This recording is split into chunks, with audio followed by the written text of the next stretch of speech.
जब भी मोदी जी विदेशी दौरे पर जाते हैं, तब चाहे वो भारत की लेफ्ट विंग मीडिया हो या विदेश की लेफ्ट विंग मीडिया, सारे के सारे एक ही सुर में विरोध की बांसुरी बजाना शुरू कर देते हैं। हर बार वही घिसी पीटी बिना तथ्यों वाली थ्योरी सामने रखते हैं कि भारत में विशेष समुदाय की हालत खराब है, डर का माहौल है।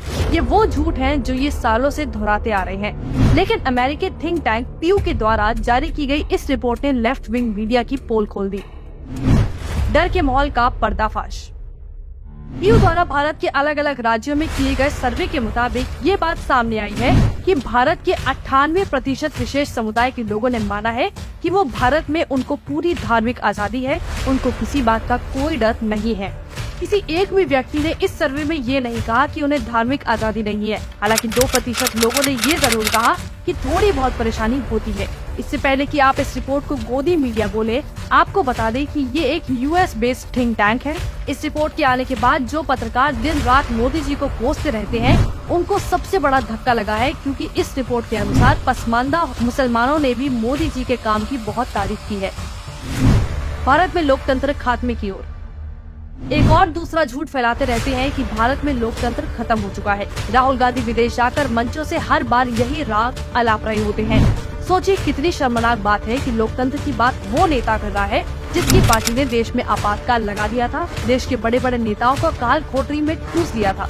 जबकि आज राहुल गांधी विदेश जाकर भी मोदी जी के विरोध में बोल सकते हैं। बावजूद इसके इनको काल कोठरी में थोड़ी ठूसा जा रहा है। ममता बनर्जी के बंगाल में जहां कांग्रेस के कार्यकर्ताओं को भी बख्शा नहीं जाता, चुनाव के समय वहां पर चमचों को लोकतंत्र खत्म होते नहीं दिखता। कांग्रेस शासित राजस्थान में स्कूल में एक दलित बच्चे को घड़े से पानी पीने की वजह से मार दिया जाता है, लेकिन वहां पर मीडिया फेविकॉल पी लेता है। मानवाधिकारों की हालत नाजुक। भारत और विदेश की लेफ्ट विंग मीडिया मोदी विरोध में एक और झूठ ये फैलाता है कि भारत में ह्यूमन राइट्स की हालत बहुत खराब स्थिति में है। लेकिन इनको तब मानवाधिकारों की याद नहीं आती जब कर्नाटक में धर्मांतरण विरोधी कानून को हटाकर धर्मांतरण को खुली छूट दे देते हैं। इनको तब मानवाधिकारों की याद नहीं आती जब पुलिस वालों पर पत्थर बरसाए जाते हैं, सेना पर पत्थरबाजी की जाती है। एक बार फिर पीएम मोदी के अमेरिकी दौरे से पहले IAMC, ह्यूमन वॉच जैसी संस्थाएं बाइडेन को पत्र लिख चुके हैं।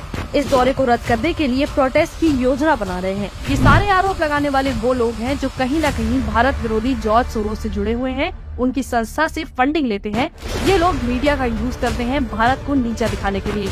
इन जैसे लोगों को समस्या इस बात से है कि भारत को सालों बाद एक मजबूत सरकार मिली है जो दुनिया में भारत का मान सम्मान बढ़ा रही है। भारत की बढ़ती हुई छवि से इन लोगों के पेट में दर्द हो रहा है, इसलिए ये लोग फिर से वही भारत विरोधी राग अलापना शुरू कर दिए हैं। ये लोग पिछले 9 सालों से यही काम कर रहे हैं, और अगर मोदी जी अगले 9 साल फिर से चुनकर आ जाते हैं तो फिर अगले 9 साल यही काम करने वाले हैं। इनके लिए कुछ बदलने वाला नहीं है, क्योंकि इनको राहुल और मनमोहन सिंह की तरह रोबोटिक सरकार चाहिए जो उनकी ही भाषा बोले।